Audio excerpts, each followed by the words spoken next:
Buenas noches a todos, nuevamente de mi canal de YouTube. Vamos a hablar un poco de la parashá de esta semana, que es la parashá de Shemot.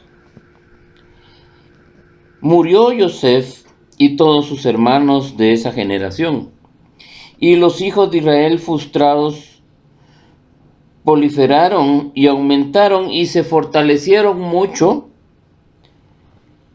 y la tierra se llenó de ellos, y se levantó un nuevo rey sobre Egipto, que no conocía a Yosef. Estos versos revelan las semillas de antisemitismo, los patriarcas triviales y las generaciones completas que mantuvieron las naciones aferradas a su fe. Fallecieron al mismo tiempo, el pueblo judío aumentó, se multiplicó en gran número. Y con esa culturización nos encontramos con el comienzo del antisemitismo. Hay un nuevo faraón que no conoció a Yosef. Imagínense, ¿quién no conoce quién fue un presidente de la República en tiempos anteriores? Hasta en la escuela nos enseñan, de primaria nos enseñan cómo ha venido siendo nuestros gobiernos, cómo fue que se expresó, cómo fue que se independizó, cómo fue que somos una nación. ¿Cómo no iban a saber que había existido un Yosef, un judío, que había salvado al pueblo de la calamidad, del hambre? ¿Cómo puede ser así? ¿Cómo podría ser que el presidente de los Estados Unidos declara que no conoce a quién le precedió en la Casa Blanca? Nuestros sabios explican que el faraón no quiso conocer a Yosef. No quiso admitir que literalmente Yosef había salvado a Egipto de la ruina, ni decidió reconocer las contribuciones del pueblo judío. Vemos que en sí el mismo patrón de antisemitismo se repite a lo largo de la historia judía. Nuestra madre, la reverenda Esther Hutby, que tuvo que vivir los horrores del Holocausto, ha relatado a menudo que muchos judíos asimilados en Europa, hablando del genocidio nazi, declararon orgullosamente que eran alemanes, húngaros, etc., y para nada judíos. Estos judíos se vieron emocionalmente y espiritualmente devastados cuando descubrieron que, a pesar de su lealtad y sus contribuciones y sus esfuerzos hacia sus respectivos países, fueron calificados de la noche a la mañana como judíos enemigos de la humanidad y marcados para ser exterminados. Si había un nuevo rey en Europa que no conocía a Yosef, igual el pueblo alemán sabía que había surgido por medio del pueblo judío, porque el pueblo judío tenía mucho negocio en Europa, digamos en Alemania. Milenios han pasado y nada ha cambiado con nosotros. El pueblo judío aún tenemos que entender que el antisemitismo está arraigado en la asimilación y que no existe en un lugar donde podemos encontrar refugio dentro de la forma de vida que Dios delineó a través de su Torá. La creación de un gran hombre. En la parashá de Shemot encontramos por primera vez al más grande profeta que jamás hubo sobre el planeta Tierra.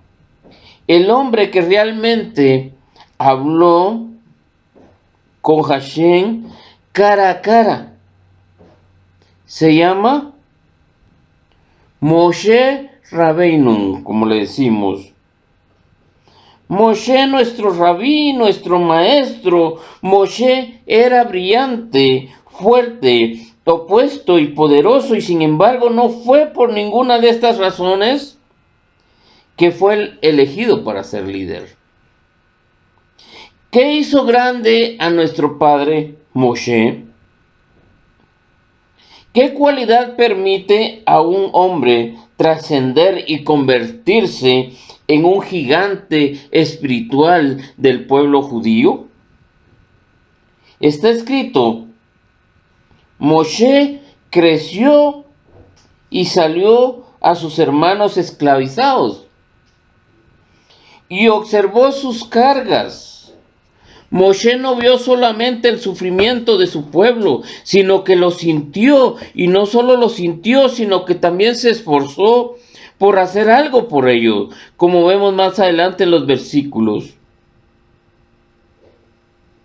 Un Moshe, creado en el palacio del faraón.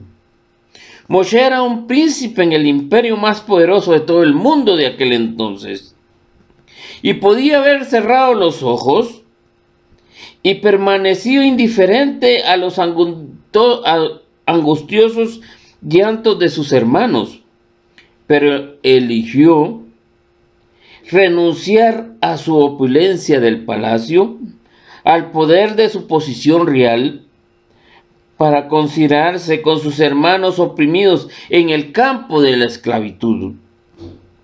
Él tomó sobre sí su aflicción, lloró por ellos, rezó por ellos, peleó por ellos.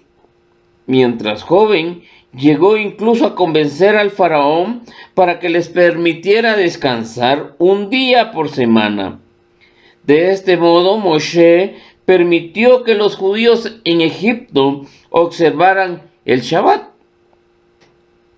Hasta el día de hoy, cada Shabbat recordamos a este regalo que Moshe nos dio.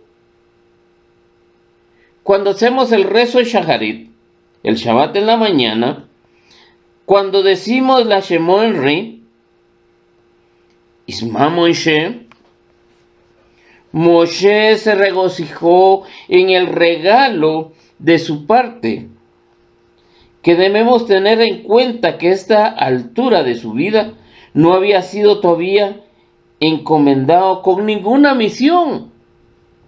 En ese momento no era Moshe Rabbeinu, él simplemente era un príncipe en el palacio del faraón. Ninguna voz divina había convocado a él. Él hizo lo que hizo por bondad, la pureza de su propia alma, y aquí yace su grandeza. El dolor, el amor que Moshe sintió por sus padres judíos permanecieron para siempre grabados en su corazón. Cuando fue esforzado a escaparse de Egipto, cuando nació en Midian su primer hijo, Moshe le llamó Gershón, lo cual recordaba que también él habitaba en tierra extraña. Así como sus hermanos y la zarza ardiente, Dios habló acerca de su sufrimiento de los hermanos de Moshe, que estaban sumidos en sus juegos de Egipto, pero quienes, a pesar de sus tormentos, no fueron consumidos y permanecieron judíos. El Midrash relata que antes de convenarle su misión, Hashem a Moshe le dio otra prueba más. Mientras Moshe estaba cuidando el rebaño de Yetro, su suegro, en el desierto, se le escapó un pequeño cordero. Preocupado por su responsabilidad, Moshe fue a buscarlo y luego de un rato encontró al animal bebiendo en un arroyo y dijo: mi pobre corderito, dijo Moshe. Mientras se acercaba a él, no sabía que estaba sediento. Perdóname, debes de estar cansado. Y así tomó al cordero y lo cargó sobre sus hombros y lo llevó de nuevo con el rebaño. Luego se escuchó una voz en el cielo: este es el hombre digno de pastorear a mi pueblo. Así Moshe se convirtió en el pastor fiel de Israel. Uno no necesita ser un rabino. Uno no necesita ser un especialista en psicología ni tomar un curso especial de liderazgo para pastorear.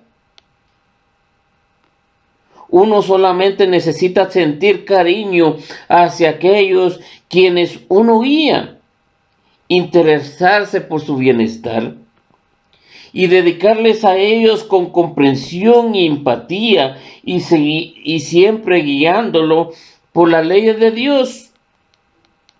Uno podría conducir a su familia por el camino de la rectitud. Los requisitos de la Torá para ser líder. La Torá declara que ninguna otra persona pudo siquiera aproximarse a la grandeza de Moshe. En cuanto a su percepción de la profecía de Dios, si bien no podemos comprender su totalidad y su majestuosidad, trataremos de señalar algunas de las cualidades que hicieron único, y quizás una manera de hacerlo es cotejeando su vida con la de Noah. Desde el principio de la Torá, Moshe, en términos muy modestos, las hijas de Yetro incluso se refieren a él como un hombre egipcio. Por otro lado, Noah está descrito en términos encomisos como un sádic, un hombre perfectamente justo. Al final de su vida, sin embargo, sus roles se invierten. Moshe es llamado el siervo de Dios y Noah es referido como el hombre de la tierra. ¿Qué fue lo que llevó al descenso espiritual de Moshe y al descenso espiritual de Noah? Si Noah construyó un arca, como Dios se lo había ordenado, pero nunca puso en riesgo su vida para salvar a los demás. No le suplicó a Hashem que salvara a su generación. Por el contrario, cuando la supervivencia del pueblo judío estaba en peligro, luego del pecado del becerro de oro, Moshe le suplicó a Hashem para que perdonara al pueblo y borrara su nombre de los libros.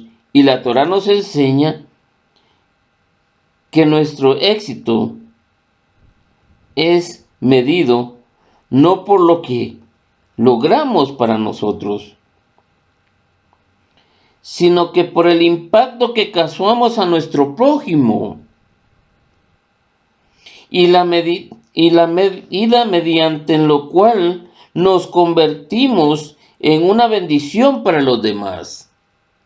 Esto no significa que debamos descuidarnos a nosotros mismos y descuidar nuestros propios intereses, sino que más bien que nosotros mismos debemos expandirnos para incluir a los demás y hacer nuestras preocupaciones.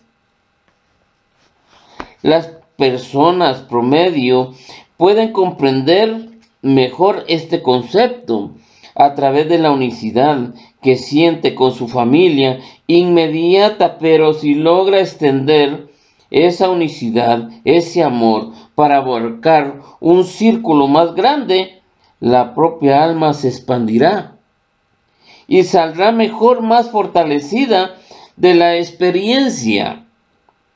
Moshe adquirió este amor naturalmente, ya estaba en sus genes. Su madre Jehobed su hermana Miriam eran las parteras de la comunidad judía que desafiaron el decreto de Faraón y salvaron a los bebés. Aún más, se preocuparon cariñosamente de cada recién nacido como si fuera propio. Para Moshe, cada alma era querida y preciosa. Se ocupó y preocupó por cada uno de su rebaño. Inspirados en la grandeza de Moshe, debemos esforzarnos por imitarlo en cierta medida y unirnos en nuestros hermanos, sentir su dolor, regocijarnos con sus alegrías y aumentar la bondad hacia ellos.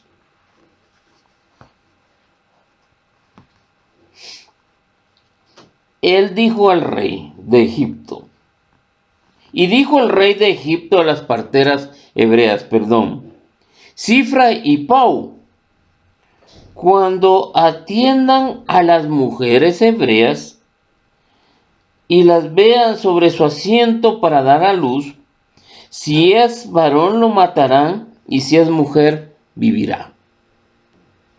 Mas las parteras temieron a Dios y no hicieron como les dijo el rey de Egipto, sino quisieron que los varones vivieran. No le tuvieron miedo al rey, porque sabían que Hashem estaba de por medio. Y estas increíbles palabras atestiguan la valentía sobrehumana de las dos parteras. Uno bien podía preguntarse de dónde obtuvieron su fuerza, de dónde sacaron la fuerza para adoptar una postura firme en contra del faraón. Si dos simples mujeres judías se atrevieron a adoptar una postura firme frente al hombre más poderoso de aquella época, como así también frente a los capataces egipcios que las vigilaban constantemente, no solo para que se rehusaran a acatar las órdenes del rey, sino que más importante aún, se aseguraban de que los varones judíos vivieran. La primera partera era nada menos y nada más que la madre de nuestro gran maestro, Jehobed. Y ella se ganó el nombre de Cifra, ya que se ocupaba de Leshaper, que quiere decir de fortalecer y embellecer a los bebés. Y la segunda partera era Miriam, conocida como Pau. Se le dio ese nombre por los sonidos cariñosos y tranquilizantes que balbuceaba para apaciguar a los bebés. El sacrificio, el valor de estas dos mujeres trasciende los siglos y claman desde las páginas de la Torá, condenando a los poderosos oficiales nazis y a todos los demás tiranos, quienes, al ser llevados a juicio por sus indescriptibles atrocidades cometidas, intentaron exonerarse de la responsabilidad y declararon: solamente estábamos acatando órdenes. Aunque realmente temen y creen en Dios, no se dan por vencidos. Ninguna fuerza los puede intimidar, ningún poder en esta tierra puede hacer comprender la verdad, ya que la presencia de Dios siempre está delante de ellos. Hashem siempre, mujeres judías, den fe del espíritu inquebrantable de meros mortales, quienes a través de su reverencia Dios se elevan más alto que los ángeles. Porque la palabra imposible no existe en el léxico judío. La hija del faraón descendió al río para bañarse, y ella vio el canasto en el mar de los juncos. El canasto que divisó la hija del faraón contenía al pequeño Moshe. La Torá nos enseña que ella envió a su amatar, o sea, a su criada, para que tomara, pero la palabra hebrea amatar también puede ser traducida como su brazo. De aquí aprendemos que ella estiró el brazo para rescatar el canasto. Aún estaba a gran distancia y no había forma de alcanzarlo. No había forma lógica, por lo cual ella podría haberlo atraído hacia la orilla. Entonces, ¿por qué hizo el intento si no lo alcanzaba? Dicen nuestros sabios. Y explican que su determinación de hacer una misma salva una vida. Ella era tan intensa que ella llegó más allá de sí misma. Por eso Dios le permitió trascender sus limitaciones físicas y le extendió el brazo milagrosamente. De la hija del faraón aprendemos que cuando se trata de hacer una misbah y sus cumplimientos, nuestros objetivos espirituales, la palabra imposible no existe. Si hacemos nuestro mayor esfuerzo y desplegamos nuestro mejor esfuerzo, entonces Dios se encargará del resto. Nos enseñan que la hija del faraón fue al río, no simplemente para bañarse, sino que para sumergirse en el propósito de convertirse al judaísmo. Y el río fue su Mikveh, como diseñaba su sentido estilo de vida real. Ella deseaba integrarse al pueblo judío. Y eso en sí mismo constituía una pureza de su verdadero carácter, elevado, y su nivel espiritual y reconocimiento a la grandeza. Dios la llama Batia, que significa hija de Dios. Batia a su vez le dio al bebé el nombre de Moshe, ya que ella dijo, pues de las aguas lo tomé. Y de esa manera, el acto benéfico que ella realizó dejó grabado en el corazón de su hijo adoptivo su misión de salvar a otros, así como a sí mismo se había salvado. Moshe tenía muchos nombres que le fueron asignados por varias personas, incluyendo sus padres biológicos. Pero es Moshe el nombre dado por la hija del faraón, el que Dios escribió en la Torá. Batia fue honrada y reverenciada por Moshe y el pueblo judío. Cuando llegó a la redención, ella salió con la nación y se paró ante el Sinaí y entró en la tierra prometida. Y como Eliyahu no falleció también de una manera normal, sino que ascendió con vida a los cielos. El legado que ella nos dejó es una lección para todos nosotros. Cuando se trata de una misbah, nunca debemos bajar los brazos. Si somos sinceros y decididos, nada estará fuera de nuestro alcance. La palabra imposible simplemente no existe. Solamente necesitamos extender nuestras manos más allá para descubrir que Hashem hace que todo se nos haga posible, Baruch Hashem. Si nos hubieran contado en aquel entonces, durante el Holocausto, la hija de Hitler decidió convertirse al judaísmo, rechazaríamos la idea de plano. Sencillamente no sería algo creíble. Entonces, ¿cómo podemos explicar el fenómeno del deseo de Batia de convertirse? Después de todo, su padre era el Hitler de su generación, intentando destruir a nuestra nación judía, y aún antes de existir como tal. La Cábala nos enseña que Batia era una reencarnación de Java. ¿Quién era Java? La primera mujer en el jardín del Edén, la que nosotros conocemos por Eva. Eva estiró la mano para tomar el fruto prohibido.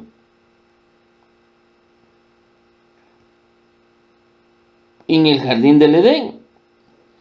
Java estiró la mano para tomar el fruto prohibido, con lo cual extinguió la luz del mundo. La ley de Dios, siglos más tarde, ella nace de nuevo para llevar a cabo un tekún, que significa, una rectificación de su error. Por eso vuelve a estirar la mano para jalar la luz, pero esta vez para rescatar el canasto que contenía la luz del mundo. Moshe, quien ascendía al Sinaí, nos entregaría la Torá y establecería la luz de Hashem nuevamente en el mundo. No tenemos manera de saber si hemos vivido en una vida anterior y qué fallas pudimos haber cometido, pero hay algo que podemos saber con certeza. Antes de cualquier prueba o desafío que se presente en nuestro camino, debemos proponernos a la altura de las circunstancias y llegar allá, más allá de nosotros mismos, para superarles. Dios es el dueño del universo. Él pone pruebas y desafíos en nuestro camino para que podamos cumplir nuestro verdadero propósito al final de la vida. Por eso, cuando nos enfrentamos a los desafíos, nunca nos sintamos abrumados o paralizados. Hashem nunca nos pondría con una misión que no seamos capaces de llevar a cabo. Un ángel de Hashem se le apareció en una flama de fuego desde el interior de una zarza. Y he aquí que la zarza ardía con el fuego, mas la zarza no se consumía. La zarza representa la historia del pueblo judío. Nuestros enemigos han intentado destruirnos y aniquilarnos. Pero así como la zarza no se consumía con el fuego, tampoco nosotros hemos sobrevivido a las letales llamas de los siglos. Nuestra supervivencia ha sido ni más ni menos que milagrosa. Incluso los gentiles han estado amedrentados por esto. Leamos la palabra de Mark Twain, que dijo los judíos eternos: si la estadística es correcta, los judíos constituyen solo el 1% de la raza humana, óigase bien. Y este número revela que son una significante y ligera mota de polvo de estrella en el destello de la Vía Láctea. Ciertamente el judío debería pasar desapercibido, pero se le ve, se le escucha, sobre él siempre se le ha visto y se ha escuchado sobre él. Está prominente en el planeta como cualquier otro pueblo. Su importancia comercial es deslumbrante, desproporcionada respecto a su pequeñez numérica. Sus contribuciones a la lista mundial de grandes nombres en literatura, ciencia, arte, música, finanzas, medicina, pedagogía, exceden también toda su posición. En todas las épocas, el judío ha protagonizado una lucha maravillosa y, y lo ha hecho con sus manos atadas a sus espaldas. Podría sentirse envanecido consigo mismo y ser disculpado por ello. Los egipcios, los babilónicos, los persas aparecieron, llenaron con su sonido y esplendor el planeta y luego se desvanecieron en la materia de sus sueños y desaparecieron. Y luego vinieron los griegos, los romanos, que también hicieron mucho ruido. Y también fueron otros pueblos que han surgido y sostenido sus antorchas en alto por un tiempo, pero también se agotaron y permanecieron en alguna nublosa y han desaparecido. El judío los ha visto a todos y los venció. Y hasta ahora, como siempre, estuvo sin exhibir ninguna decadencia, ningún deterioro debido al tiempo, ningún debilitamiento de sus padres, ningún relato en sus energías, ningún aplacamiento en sus mentes alertas y activas. Todo es mortal, salvo el judío. Todas las otras fuerzas pasaron, pero permanecen. ¿Cuál es el secreto de la inmortalidad? La pregunta de Martin está bien formulada en su corazón. Cada judío conoce la respuesta. Nunca perdamos esto de vista. Somos una nación cuya fuerza y vida misma proviene únicamente del Creador del cielo y de la tierra. Baruch Hashem, una parasha más para que echemos nuestro conocimiento y nuestra razón de ser a nuestro corazón y volvamos a decir, porque hemos visto la grandeza de Dios sobre ese pueblo. Hemos visto de qué manera sobrenatural el gran profeta, el gran sabio de aquel entonces, que fue nuestro maestro Moshe Rabbeinu, fue salvado de una manera sobrenatural y sigue fortaleciéndose como un pueblo, y así veremos más adelante cuando se haga una nación, cuando sea sacado de Egipto, en otras parashá más adelante. Entonces veremos cómo esa nación se va haciendo fuerte, se va haciendo grande, pero siempre confiando y creyendo en el eslogan que siempre no me voy a cansar de repetir y de decir en este canal: escucha, oh Israel, el Eterno nuestro Dios es uno. Bendito sea el nombre de su reino por siempre, jamás. Hasta la próxima. Bye.